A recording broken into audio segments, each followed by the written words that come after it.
വിശുദ്ധ കുരിശിൻ്റെ അടയാളത്താൽ ഞങ്ങളുടെ ശത്രുക്കളിൽ നിന്ന് ഞങ്ങളെ രക്ഷിക്കണമേ. ഞങ്ങളുടെ തമ്പുരാനെ, പിതാവിൻ്റെയും പുത്രൻ്റെയും പരിശുദ്ധാത്മാവിൻ്റെയും നാമത്തിൽ ആമേൻ. സഭാപ്രസംഗകൻ 10-ാം അധ്യായം ജ്ഞാനവും മൗഢ്യവും തമ്മിലുള്ള വ്യത്യാസം വ്യക്തമാക്കുന്നു. ചെറിയൊരു മൗഢ്യം പോലും വലിയ ജ്ഞാനത്തെ നശിപ്പിക്കാം. അതിനാൽ മനുഷ്യൻ വിനയത്തോടും ജാഗ്രതയോടും കൂടെ ജീവിക്കണം. ജ്ഞാനിയിലെ വായിലെ വാക്കുകൾ അനുഗ്രഹകരമാണ്. മൂഢന്റെ അധരങ്ങൾ അവനെ തന്നെ നശിപ്പിക്കുന്നു.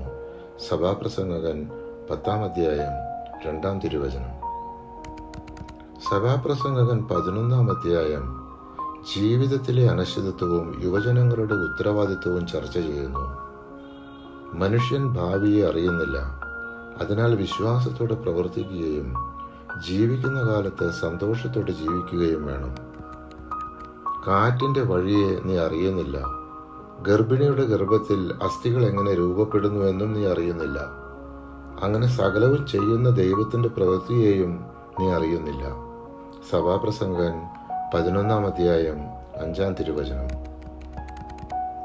സഭാപ്രസംഗകന്റെ അവസാന അധ്യായത്തിൽ യൗവനത്തിൽ ദൈവത്തെ ഓർക്കേണ്ടതിന്റെ പ്രാധാന്യവും ജീവിതത്തിന്റെ അന്തിമ സത്യവും വ്യക്തമാക്കുന്നു. മനുഷ്യജീവിതം ക്ഷണികമാണ്. അതിനാൽ യുവാവായിരിക്കുമ്പോൾ തന്നെ ദൈവത്തെ ഓർക്കണം.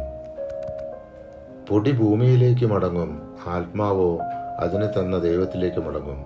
സഭാപ്രസംഗകൻ 12-ാം അധ്യായം 7-ാം തിരുവചനം. വിശുദ്ധ ഗ്രന്ഥം പഴയ നിയമം 25-ാം പുസ്തകമായ സഭാപ്രവർത്തകൻ ഇവിടെ അവസാനിക്കുന്നു.